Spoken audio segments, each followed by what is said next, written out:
To Meenu's ஆஹா கதைகள். Hello குட்டீஸ், எல்லோரும் எப்படி இருக்கீங்க?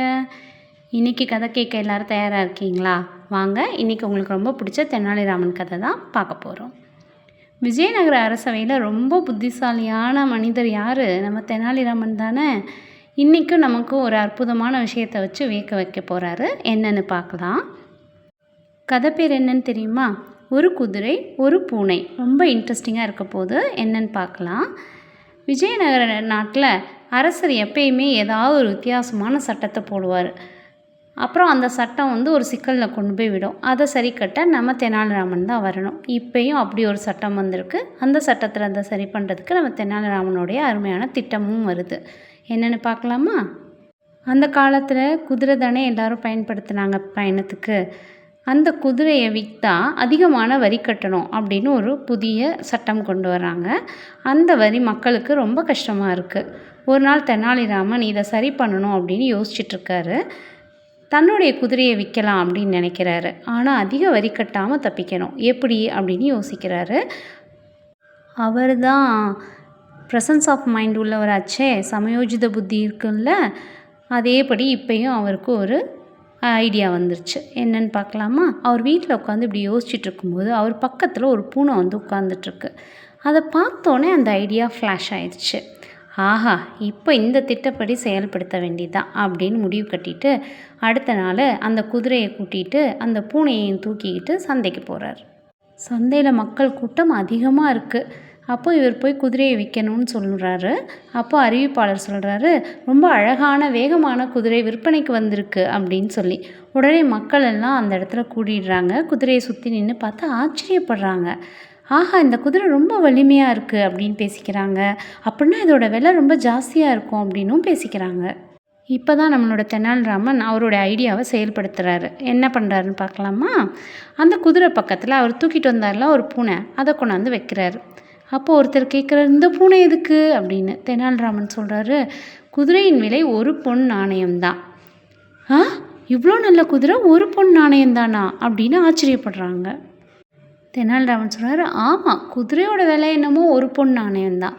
ஆனால் இந்த பூனையோட விலை 200 பொன் நாணயங்கள். குதிரை வேணும் அப்படின்னா இந்த பூனையும் நீங்கள் சேர்த்து வாங்கணும் அப்படின்னு. மக்கள் ஒருத்தர் பார்த்து அப்படியே குழம்பி போயிடுறாங்க. அப்போ அந்த கூட்டத்துக்குள்ளே ஒரு பணக்கார வியாபாரி நுழையிறார். என்ன நடக்குது அப்படின்னு பார்த்துக்கிட்டு இருக்காரு. அப்போ அந்த குதிரையை பார்த்தோன்னே அவருக்கு ரொம்ப பிடிச்சிருது. வியாபாரி இல்லையா, அவருக்கு குதிரை வேணும்ல, இந்த குதிரை ரொம்ப ஸ்ட்ராங்காக இருக்குது, அதனால் நமக்கு நல்லது தான் அப்படின்னு சொல்லிட்டு இந்த பூனையும் நானே சேர்த்து வாங்கிக்கிறேன் அப்படின்னு சொல்கிறாரு. 201 பொன் நாணயங்களை கொடுக்குறாரு. கொடுத்துட்டு தெனாலிராமன் கிட்ட எனக்கு இந்த குதிரையை கொடுங்க அப்படின்னு சொல்கிறார். ரொம்ப நன்றி, இந்தாங்க குதிரையும் பூனையும் எடுத்துகிட்டு போங்க அப்படின்னு சொல்கிறாரு. மக்கள்லாம் இதை பார்த்துட்டு சிரிக்கிறாங்க. ஐயோ, யாராவது ஒரு பூனையை 200 பொண்ணுக்கு வாங்குவாங்களா அப்படின்னு சொல்லிட்டு. அப்போ அந்த கூட்டத்தில் ஒருத்தர் மட்டும் தெனாலிராமனை பற்றி தெரிஞ்சிருக்கு போல். அவர் சொல்கிறாரு, தெனாலிராமன் ஏதோ பெரிய திட்டம் போட்டிருக்கார் அப்படின்னு. உங்களுக்கெல்லாம் தெரியும்ல, தெனாலிராமன் மேலே பொறாமப்பட்டு எப்போ பார்த்தாலும் ஒரு 4 அமைச்சர்கள் அரசர் பின்னாடி சுற்றிட்டு இருப்பாங்கள்ல, அவங்க போய் அரசவையில் புகார் சொல்கிறாங்க. என்ன சொல்கிறாங்க? அரசே, தெனாலிராமன் சட்டத்தை ஏமாற்றி விட்டார் போல தெரிகிறது அப்படின்னு. உடனே அரசர், அவர் இயற்ற சட்டம் இல்லையா, அவர் உடனே உடனே கூட்டிகிட்டு வாங்க தெனாலிராமனை, என்னென்னு விசாரிக்கலாம் அப்படின்னு சொல்கிறாரு. தெனாலிராமனை அரசவைக்கு கூட்டிகிட்டு வராங்க. அரசர் தெனாலிராமனை விசாரிக்கிறாரு. தெனாலி, நீ என்ன செஞ்ச? குதிரையை ஒரு பொன் நாணயத்துக்கு வித்தியா அப்படின்னு. தெனாலிராமன் ரொம்ப அமைதியாக பவ்யமாக சொல்கிறாரு, ஆமாம் அரசே அப்படின்னு. அப்படின்னா மற்ற பணமெல்லாம் அப்படின்னு அரசர் கேட்குறாரு. நம்ம தெனாலிராமன் சொல்கிறாரு, அரசே, அந்த பணம் பூனைக்கானது. குதிரையோட விலை ஒரு பொன் நாணயம்தான். அதுக்குள்ளே வரியெல்லாம் நான் நேர்மையாக கட்டிட்டேன் அப்படின்னு சொல்கிறாரு. இதை கேட்டோடனே அரசருக்கு புரிஞ்சு போகுது. ஓகே, இந்த குதிரை சட்டம் மக்களுக்கு கஷ்டமாக இருக்குதுன்னு இதை சரி பண்ணுறதுக்கு தான் தெனாலிராமன் ஏதோ பிளான் பண்ணிட்டான் அப்படின்னு சொல்லி புரிஞ்சுக்கிறாரு. புரிஞ்சோடனே ரொம்ப மகிழ்ச்சியாக சிரிக்கிறாரு. நம்மளையும் அந்த சட்ட சிக்கல்லேருந்து தெனாலிராமன் வழக்கம் போல் காப்பாற்றிட்டாரு அப்படின்னு சொல்லிட்டு. உன்னுடைய புத்திசாலித்தனத்துக்கு ஈடு இணையே இல்லை தெனாலி, இந்தா பரிசு அப்படின்னு சொல்லி கொடுக்குறாரு. உடனே அந்த குதிரைக்கான அந்த சட்டத்தையும் நீக்கிறாரு. உடனே அமைச்சர்கள்லாம் அற்புதம், அருமை அப்படின்னு பாராட்டுறாங்க. தெனாலிராமன் சட்டத்தை நேரடியாக மீறலை.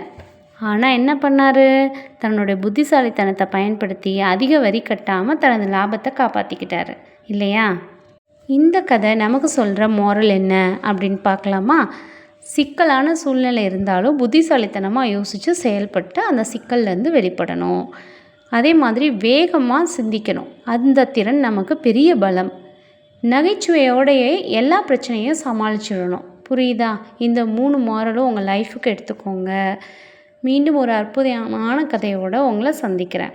ஓகே, உங்களுக்கு இந்த மாதிரி கதைகள் நிறையா கேட்கணும் அப்படின்னு தோணுச்சுன்னா நம்மளோட சேனலுக்கு சப்ஸ்கிரைப் பண்ணிக்கோங்க. லைக்கும் ஷேரும் பண்ணிக்கோங்க. டாட்டா, பாய் பாய்.